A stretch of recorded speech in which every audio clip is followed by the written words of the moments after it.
Bawaslu, salam awas.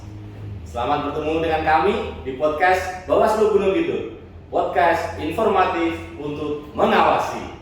Ya, untuk kesempatan obrolan hari ini kita bersama narasumber yang sangat ganteng sekali. Pastinya nanti kita akan ngobrol hangat terkait dengan Bawaslu dan apa di dalamnya Bawaslu itu dengan narasumber yaitu Bapak Cahyo Fabianto dari SHMH. Selamat sore Bapak. Selamat sore Mas. Gimana, sehat? Alhamdulillah Ya. sehat. Ini kami kenalkan terlebih dahulu dengan Pak Cahyo ini. Beliau adalah koordinator sekretariat yang ada di Bawaslu Kabupaten Gunung Kidul. Beliau baru saja sebagai koordinator sekretariat yang kemarin telah menggantikan Pak Sudihartono ya sebelumnya itu. Betul. Ya nanti kita akan ngobrol hangat Pak. Kita mengenalkan kepada sahabat-sahabat Bawaslu yang di sana, katanya dengan apa itu Bawaslu, kemudian di dalam sekretariat itu seperti apa Bawaslu. Begitu. Mungkin untuk dalam kondisi saat ini, ini Pak Cahyo pastinya baru-baru ini baru mengenal situasi yang ada di Bawaslu Gunung Kidul, terutama mulai dari perjalanannya, kemudian wilayah lokasi yang ada di Gunung Kidul, memetakan ini seperti itu ya. Namun kita nantinya akan lebih fokus di dalam tentang isinya di Bawaslu Gunung Kidul sendiri. Oke, Pak Cahyo ini untuk pertanyaan selanjutnya. Kaitannya dengan usia. Pak Cahyo ini kan lahiran 89 ya, 1989. Pastinya sebagai Polsek adalah Polsek tergolong muda gitu. Ada kesan atau rasa saat memimpin di Bawaslu Gunung Kidul ini? Oke, terima kasih.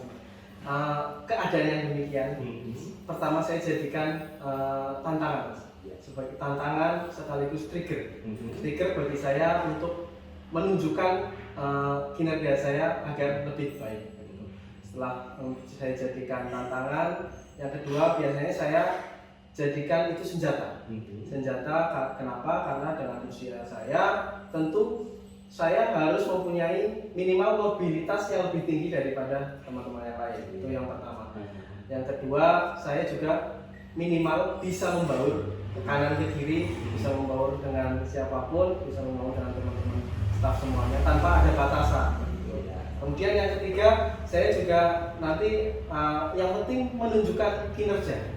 Jadi prinsipnya nanti rekan-rekan harus menunjukkan kinerja.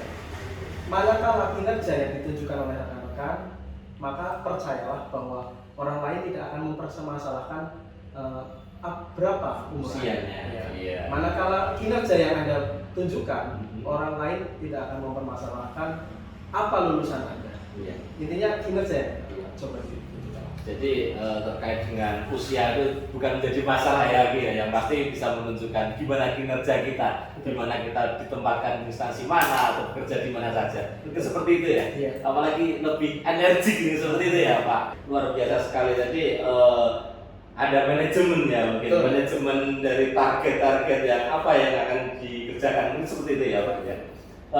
Terus begini Pak, dengan kondisi Bapak Cahyo ini yang sangat muda tadi, saat memimpin, mungkin memimpin rapat atau memberikan kebijakan seperti itu gimana? Ada rasa grogi mungkin atau seperti apa itu? Bisa dijelaskan ini Pak? Kalau grogi itu kan masalah pengalaman saja, Mas. Biasanya kalau sepanjang kita sering memimpin rapat, bagaimana kalau kita di dalam forum sering mengutarakan pendapat, itu lama-lama akan menghilangkan kegrogian itu. Yeah. Selama ini saya sudah melewati hal tersebut. Saya sudah lama sejak 2014 di Bawaslu RI. Saya adalah PNS pertama dari Bawaslu RI, pengadaan Bawaslu RI tahun 2014. Itu artinya saya di sana banyak belajar. Kemudian saya ditugaskan dan dipercaya di Bawaslu provinsi awalnya, di Bawaslu Daerah Istimewa Yogyakarta. Nah saat itu saya rasa saya sudah melewati masa-masa belajar itu. Jadi saya sudah merasa ketika saya sudah ada di forum, saya sudah tidak merasakan hal-hal yang seperti itu. Grogi sudah tidak saya rasakan, Mas. Iya. Berarti istilahnya udah ada sangu gitu ya. Udah ada sangu. Ada modal dulu gitu ya, waktu masuk di gunung gitu. Iya. Luar biasa sekali dari Pak Cahyo ini. Ya, kemudian pastinya Bapak ini mempunyai strategi atau langkah-langkah ya yang dibawa ke Bawaslu Gunung Kidul kaitannya dengan peningkatan kualitas atau kuantitas yang ada di Bawaslu Gunung Kidul, pastinya terkait dengan kesekretariatan. Seperti apa itu Pak? Ketika pertama saya menginjakan kaki di Gunung Kidul sebagai koordinator sekretariat itu sekitar tanggal 6 April 6 April kemarin 2022. Saat itu memang seminggu 2 minggu saya belum melihat sisi kelemahan dan positif setiap di lembaga di Bawaslu Gunung Kidul khususnya. Nah, seiring berjalannya waktu, tentu hal itu kemudian muncul. Saya bisa menganalisis dan memetakan permasalahan-permasalahan internal dulu. Kita bicara internal dulu.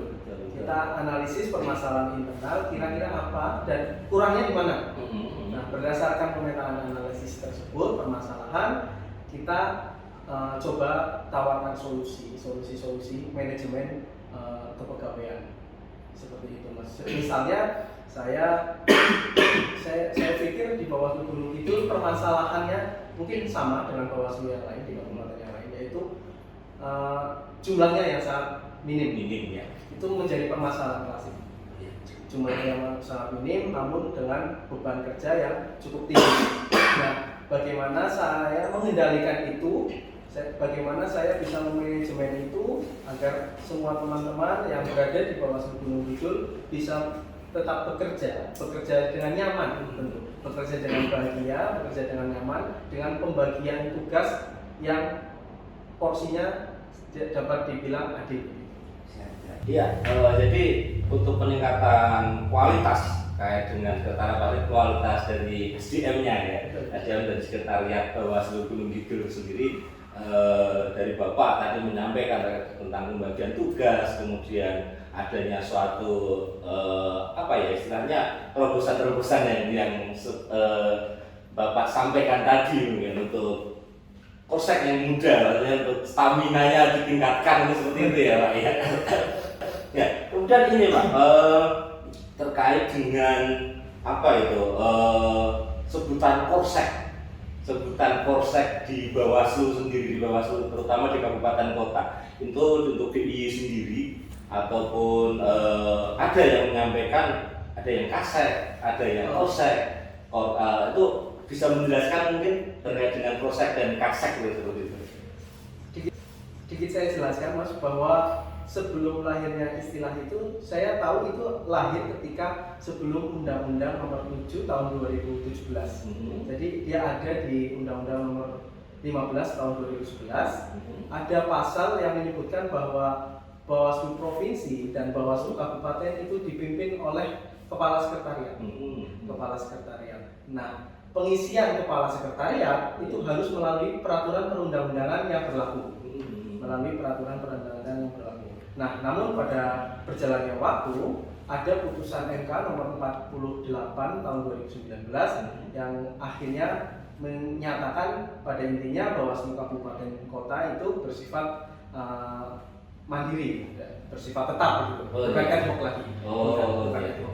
Nah, pada saat itu pada praktiknya sampai sekarang belum semua kabupaten itu bisa diisi oleh kepala sekretariat karena itu tadi ada belum semuanya kabupaten bisa memenuhi syarat berdasarkan undang-undang untuk dinyatakan sebagai unit kerja mandiri. Nah, maka untuk tetap menjalankan tugas kepala sekretariat Bawaslu Kabupaten yang belum ada, ditunjuklah koordinator sekretariat yang masa jabatannya nanti sampai dengan ditunjuknya kepala sekretariat Bawaslu Kabupaten definitif seperti itu, Mas. Oh iya. Jadi sudah ada gambaran ya nanti dari rekan-rekan yang ada di sana, sobat Bawaslu yang menyimak terkait dengan ini apa, kenapa sebutkan kosek, kenapa itu kasek, karena dalam satu DIY sendiri kan ada yang kasek, ada yang kosek seperti itu di kabupaten kota.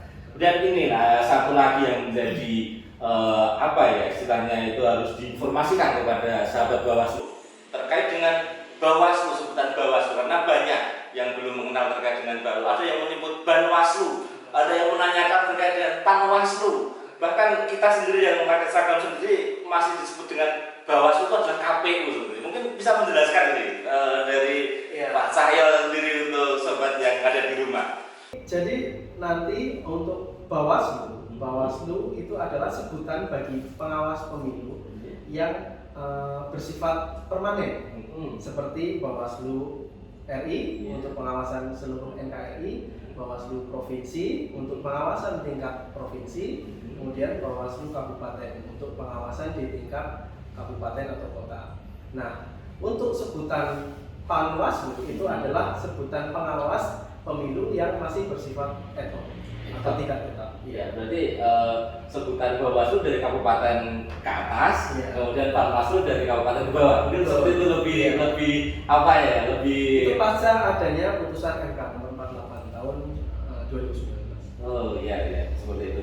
Kemudian dalam ini Pak, sebentar lagi tahapan pemilu tahun 2024 ini akan dimulai. Nah, untuk Bawaslu Gunung Kidul sendiri terkait dengan kesekretariatan, apa kesiapannya terkait dengan penfasilitasan atau seperti itu sudah tersiapkan atau seperti apa mungkin kalau sudah tersiapkan? Baik, terkait dengan pengawasan pemilu Mas. Saya perlu ingatkan bahwa tugas sekretariat mempunyai dukungan administratif dan juga dukungan teknis. Terkait dengan pengawasan tentu nanti kita serahkan kepada kelima pimpinan, ketua dan anggota terkait bagaimana strateginya kita ikut, tapi yang pasti kita selalu mendukung secara administratif dan teknis bagaimana pengawasan yang akan dilakukan oleh kelima pimpinan Bawaslu Gunung Kidul. Luar biasa sekali. Jadi siap untuk memfasilitasi apa yang menjadi program dari Bapak Ibu pimpinan seperti itu ya, Pak. Lebih tepatnya mungkin seperti itu. Ya, kemudian dalam apa ya selama Pak Cahyo sebagai Forsek di Kabupaten Gunung Kidul ini sudah istilahnya menjalin kerjasama mungkin dengan instansi-instansi lain yang ada di Gunung Kidul. Perlu saya sampaikan juga, pertama saya menginjakkan kaki di Gunung Kidul, saya sebagai Forsek tentunya, saya sowan, kalau dalam bahasa Jawanya sowan, itu kulon nuwun begitu kepada beberapa OPD atau lembaga di instansi yang di Gunung Kidul. Seperti saya pertama di Gunung Kidul, saya ke Kepala Kejaksaan Negeri Wonosari untuk sekedar memperkenalkan diri, kemudian untuk mencari kira-kira program apa yang bisa dilakukan secara bekerja sama dan program-program yang bisa dilakukan karena kita sama-sama penyelenggara pemerintah begitu. Kira-kira program apa yang bisa dilakukan dalam rangka tentu untuk pemilu yang berintegritas. Ya, pastinya seperti itu ya. Jadi Bawaslu ini sebagai badan pengawas soalnya menjalin kerjasama, menjalin interaksi yang sangat erat sekali dengan instansi-instansi yang lainnya seperti itu ya Pak. Karena saya yakin bahwa Bawaslu Gunung Kidul, bahkan Bawaslu di seluruh Indonesia, dia tidak bisa bekerja sendiri, dia masih sangat membutuhkan dan perlu adanya bantuan sama-sama stakeholder yang ada di lingkungannya begitu. Jadi dia tidak bisa bekerja secara sendiri. Terima kasih sekali ini Pak, ini semakin hangat obrolan kita ini. Namun mungkin waktu yang membatasi tentang kita mungkin. Ya karena kita waktunya terbatas terkait dengan informasi-informasi ini. Kemudian semoga nanti bisa bermanfaat untuk sobat-sobat Bawaslu yang ada di rumah. Namun sebelumnya ini Pak Kosek, apa itu sebelum ditutup ini ada nggak kesan ataupun pesan atau istilahnya apa ya terobosan atau nantinya untuk rekan-rekan sekretariat seperti saya seperti ini itu nanti saat menjalankan tugas itu yang baik itu seperti apa menurut itu? Terus kesannya sebagai pemimpin yang sangat muda ini seperti apa ya Pak Cahyo?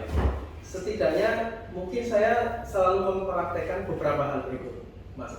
Dalam dimanapun saya bekerja, saya berusaha untuk mempraktekkan beberapa hal. Yang pertama adalah saya membangun komunikasi yang baik.